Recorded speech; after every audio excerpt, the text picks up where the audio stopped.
Hello નમસ્કાર વિદ્યાર્થી મિત્રો। ધોરણ 10ની અંદર માર્ચ 2024માં જે પરીક્ષા લેવાની છે વિદ્યાર્થી મિત્રો, માર્ચ મહિનાની અંદર હવે ગણતરીના દિવસો બાકી રહ્યા છે, જે 18 દિવસો બાકી રહ્યા છે। તો વિદ્યાર્થી મિત્રો, આપણે ધોરણ 10 સામાજિક વિજ્ઞાનની અંદર આપણે ખૂબ જ મોસ્ટ આઈએમપી ક્વેશ્ચન લઈને આવી રહ્યા છે વિદ્યાર્થી મિત્રો, જે બોર્ડની પરીક્ષામાં અત્યાર સુધી પૂછાતું આવ્યું છે અને પૂછાત છે।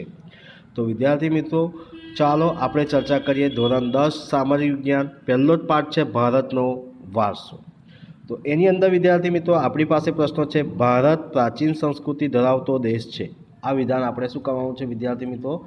સમજાવવાનું છે। ભારતની પ્રાચીનાત્મક પ્રજાનો પરિચય આપો, એના વિશે પણ આપણે સમજાવવાનું છે।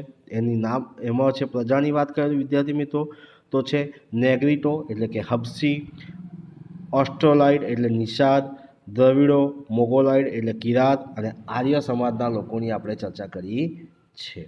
ત્યારબાદ વિદ્યાર્થી મિત્રો આપણી પાસે આવે છે નેક્સ્ટ ક્વેશ્ચન, ભારતના પ્રાકૃતિક વારસા અને સાંસ્કૃતિક વારસા વચ્ચેનો તફાવત જણાવો। નેક્સ્ટ પોઈન્ટ છે, આપને નદીને લોકમાતાનું બિરુદ આપ્યું છે, શા માટે? ખૂબ જ મોસ્ટ આઈએમપી વિદ્યાર્થી મિત્રો ક્વેશ્ચન છે। ત્યારબાદ વિદ્યાર્થી મિત્રો આપણે વાત કરીએ છીએ પ્રકરણ 2। પ્રકરણ 2ની અંદર વિદ્યાર્થી મિત્રો ભારતનો સાંસ્કૃતિક વારસો, પરંપરાઓ, હસ્ત અને લલિત કલા। તો વિદ્યાર્થી મિત્રો એની અંદર ક્વેશ્ચન છે, માનવ જીવન અને માટી વચ્ચેનો સહસંબંધ સમજાવો। નેક્સ્ટ ક્વેશ્ચન છે, ભારતની એક કલા તરીકે ચર્મ ઉદ્યોગનો પરિચય આપો। થર્ડ નંબરનો ક્વેશ્ચન છે, ભારતની એક કલા તરીકે કષ્ટકલાનો પરિચય આપો। ચોથો ક્વેશ્ચન છે, ભવાઈ વિશે ટૂંકમાં માહિતી આપો। પાંચમો ક્વેશ્ચન છે, ગુજરાતના ગરબા અને ગરબી વિશે સમજ આપો। નેક્સ્ટ પોઈન્ટ છે, ગુજરાતના આદિવાસી નૃત્યો વિશે માહિતી આપો। નેક્સ્ટ પોઈન્ટ ક્વેશ્ચન છે વિદ્યાર્થી મિત્રો, બેવડ એટલે શું?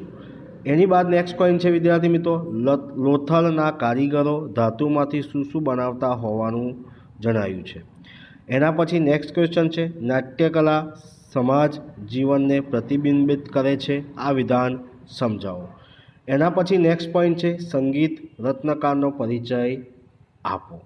ત્યારબાદ વિદ્યાર્થી મિત્રો આપણી પાસે આવે છે પ્રકરણ 3, ભારતનો સાંસ્કૃતિક વારસો, શિલ્પ અને સ્થાપત્ય। તો ક્વેશ્ચન છે પહેલો જ, મોહેજો દળોનો નગર રચનામાં રસ્તાઓ અને ગટર યોજના વિશે માહિતી આપો। ગુજરાતની સ્થાપત્ય કલાનો પરિચય આપો। નેક્સ્ટ ક્વેશ્ચન છે, મોહેજો દળોનો મકાનોમાં કઈ કઈ વિશેષતા હતી? ત્યારબાદ વિદ્યાર્થી મિત્રો એના પછીનો ક્વેશ્ચન છે, પ્રાચીન ભારતનું નગર આયોજન સમજાવો અને અથવા મોહેજો દળોનો નગર રચના સમજાવો। નેક્સ્ટ ક્વેશ્ચન છે, ધોળાવીર વિશે માહિતી આપો। નેક્સ્ટ ક્વેશ્ચન છે, લોથલ તે સમયે ભારતનું અગત્યનું બંદર હતું, તે સમજાવો। ત્યારબાદ વિદ્યાર્થી મિત્રો નેક્સ્ટ ક્વેશ્ચન છે, એના પછી મોઢેરાનું સૂર્ય મંદિર વિશે આપણે ટૂંક નોંધ લખવાની છે। તો મોઢેરાની સૂર્ય મંદિર વિશે આપણે વિદ્યાર્થી મિત્રો ટૂંક નોંધ લખવાનું છે। ત્યારબાદ વિદ્યાર્થી મિત્રો આપણી પાસે નેક્સ્ટ ક્વેશ્ચન છે, એટલે કે નેક્સ્ટ પ્રકરણ છે વિદ્યાર્થી મિત્રો પ્રકરણ 4, ભારતનો સાહિત્યિક વારસો। તો વિદ્યાર્થી મિત્રો આપણી પાસે ભારતનો સાહિત્યિક વારસોની અંદર છે પહેલો, નાલંદા વિદ્યાપીઠ વિશે માહિતી આપો। એટલે કે નાલંદા વિદ્યાપીઠ જે છે એના વિશે આપણે શું કરવાનું છે વિદ્યાર્થી મિત્રો? માહિતી આપવાની છે।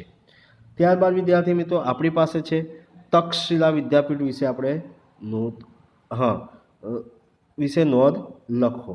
ત્યારબાદ વિદ્યાર્થી મિત્રો આપણી પાસે નેક્સ્ટ ક્વેશ્ચન છે, વલભી વિદ્યાપીઠની માહિતી આપો। એટલે કે આ જે વિદ્યાપીઠ જે છે વલભી, એના વિશે પણ આપણે શું કરવાનું છે? માહિતી આપવાની છે।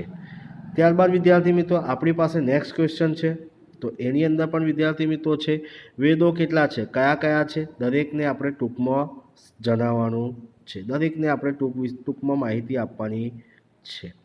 ત્યારબાદ વિદ્યાર્થી મિત્રો આપણી પાસે નેક્સ્ટ ક્વેશ્ચન છે, અમીર ખુસરોનો પરિચય આપો। ત્યારબાદ વિદ્યાર્થી મિત્રો આપણી પાસે આવે છે પ્રકરણ 5, ભારતનો વિજ્ઞાન અને ટેકનોલોજીનો વારસો, એના વિશે આપણે સમજાવવાનું છે। એટલે એની અંદરથી કયા કયા મોસ્ટ આઈએમપી ક્વેશ્ચન છે એની આપણે ચર્ચા કરવાના છે। પહેલો જ ક્વેશ્ચન છે, પ્રાચીન ભારતનું ધાતુ વિદ્યામાં પ્રદાન જણાવો। ત્યારબાદ વિદ્યાર્થી મિત્રો નેક્સ્ટ ક્વેશ્ચન છે, પ્રાચીન ભારતે રસાયણ વિદ્યામાં સમાયેલી પ્રગતિનું આપણે શું કરવાનું છે, વર્ણન કરવાનું છે. ત્યારબાદ વિદ્યાર્થી મિત્રો આપણી પાસે નેક્સ્ટ ક્વેશ્ચન છે, એની અંદર પણ કીધું છે પ્રાચીન ભારતે ગણિત શાસ્ત્રોમાં સમાયેલી પ્રગતિ વિશે નોંધ લખો. ત્યારબાદ છે વેદક વિદ્યા અને શાલ્ય ચિકિત્સામાં પ્રાચીન ભારતનું મહત્ત્વ જણાવો. નેક્સ્ટ ક્વેશ્ચન છે, પ્રાચીન ભારતના વાસ્તુશાસ્ત્ર વિશે આપણે ટૂંકમાં જણાવવાની છે. પ્રાચીન ભારતને ખગોળ વિદ્યામાં આપેલું પ્રદાન એના વિશે પણ આપણે નોંધ કરવાની છે વિદ્યાર્થી મિત્રો. ત્યારબાદ આપણી પાસે વિદ્યાર્થી મિત્રો આવે છે પ્રકરણ 6 ભારતનો સાંસ્કૃતિક વારસો. એની અંદર પણ વિદ્યાર્થી મિત્રો તમને પ્રશ્નો આપેલા છે જે તમે જોઈ શકો છો. ભારતના સાંસ્કૃતિક વારસાની અંદર વિદ્યાર્થી મિત્રો તમને સ્ક્રીન ઉપર વિદ્યાર્થી મિત્રો પ્રશ્નો આપી દીધા છે અને આ પ્રશ્નોને તમે સ્ક્રીનશોટ લઈને પણ વિદ્યાર્થી મિત્રો લખી શકો છો. ત્યારબાદ વિદ્યાર્થી મિત્રો આપણે ચર્ચા કરીએ પ્રકરણ 7 આપણા વારસાનું જતન. તો વિદ્યાર્થી મિત્રો આપણા વારસાનું જતનની અંદર પણ આપણી પાસે વિદ્યાર્થી મિત્રો અહીંયા આપી દીધા છે, એ પણ તમે જોઈને લખી શકો છો અને સ્ક્રીનશોટ પણ લઈ શકો છો વિદ્યાર્થી મિત્રો. આની અંદર કોઈ એ ખાસ એ નથી. ત્યારબાદ વિદ્યાર્થી મિત્રો જોઈએ આપણે નેક્સ્ટ પ્રકરણ. તો નેક્સ્ટ પ્રકરણની અંદર પણ વિદ્યાર્થી મિત્રો આપણી પાસે છે કુદરતી સંસાધનો. તો કુદરતી સંસાધનોમાં વિદ્યાર્થી મિત્રો કયા કયા પ્રકારના પ્રશ્નો પૂછાવાના છે એની પણ તમને સ્ક્રીન ઉપર વિદ્યાર્થી મિત્રો માહિતી આપી દીધી છે અને એ પણ આપણે જોઈને લખી શકો છો. ત્યારબાદ વિદ્યાર્થી મિત્રો આપણી પાસે આવે છે એના પછીના નેક્સ્ટ પ્રશ્નો. બરાબર છે વિદ્યાર્થી મિત્રો. જો પ્રકરણ 9 છે વન અને વન્યજીવોના સંરક્ષણ વિશે આપણે વન અને વન્યજીવોના સંસાધન વિશે આપણે જણાવવાનું છે. તો વિદ્યાર્થી મિત્રો એની અંદર કુલ 5 પ્રશ્નો આપેલા છે, એ પણ તમે સ્ક્રીનશોટ લઈ શકો છો. ત્યારબાદ વિદ્યાર્થી મિત્રો પ્રકરણ 10 ભારત કૃષિ ક્ષેત્ર વિશે માહિતી. તો ભારતના કૃષિ ક્ષેત્ર પણ અહીંયા વિદ્યાર્થી મિત્રો જણાવવામાં આવ્યું છે, તમે જોઈ શકો છો. ત્યારબાદ વિદ્યાર્થી મિત્રો આપણી પાસે આવે છે પ્રકરણ 11 ભારત જળ સંસાધન બહુહેતુક યોજનાનું મહત્ત્વ જણાવો. એના વિશે પણ માહિતી વિદ્યાર્થી મિત્રો છે. ત્યારબાદ પ્રકરણ 12 ભારત ખનિજ અને શક્તિના સંસાધનો. એના વિશે પણ આપણે અહીંયા માહિતી આપેલી છે, એ પણ તમે જોઈ શકો છો.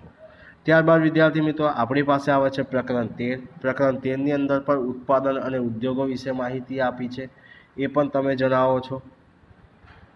એના વિશે પણ તમે વિદ્યાર્થી મિત્રો અહીંયા માહિતી આપેલી છે, જોઈ શકો છો. એટલે કે દરેક પ્રશ્નો તમને અહીંયા સ્ક્રીન ઉપર આપેલા છે, સ્ક્રીનશોટ લઈને પણ વિદ્યાર્થી મિત્રો લખી શકો છો. પ્રકરણ 16 એની પણ તમને પ્રશ્નો વિદ્યાર્થી મિત્રો સ્ક્રીન ઉપર આપ્યા છે, તમે સ્ક્રીનશોટ લઈને પણ તમે એને લખી શકો છો.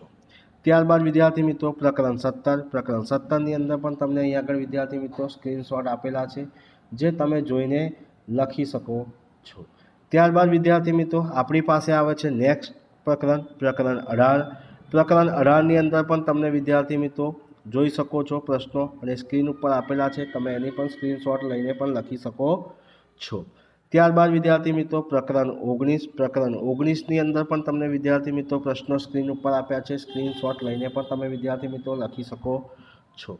ત્યારબાદ વિદ્યાર્થી મિત્રો પ્રકરણ 20. પ્રકરણ 20ની અંદર પણ જે મોસ્ટ આઈએમપી પ્રશ્નો આપેલા છે એ પણ તમે જોઈને અહીંયા લખી શકો છો અને સ્ક્રીનશોટ પણ લઈ શકો છો. ત્યારબાદ વિદ્યાર્થી મિત્રો આવે છે આપણી પાસે પ્રકરણ 21 સામાજિક પરિવર્તન. એના પણ પ્રશ્નો તમને અહીંયા વિદ્યાર્થી મિત્રો સ્ક્રીન ઉપર આપેલા છે, એ જોઈને પણ તમે વિદ્યાર્થી મિત્રો લખી શકો છો. તો વિદ્યાર્થી મિત્રો આ હતો કુલ પ્રકરણ 1 થી 21ની અંદર જે ખૂબ જ મોસ્ટ આઈએમપી ક્વેશ્ચન છે. તો વિદ્યાર્થી મિત્રો આ વિડીયો તમને ગમ્યો હોય તો લાઇક કરજો, શેર કરજો અને કમેન્ટ કરજો, અને જે ચેનલને સબસ્ક્રાઈબ ના કરી હોય તો સબસ્ક્રાઈબ કરવાનું ભૂલતા નહીં.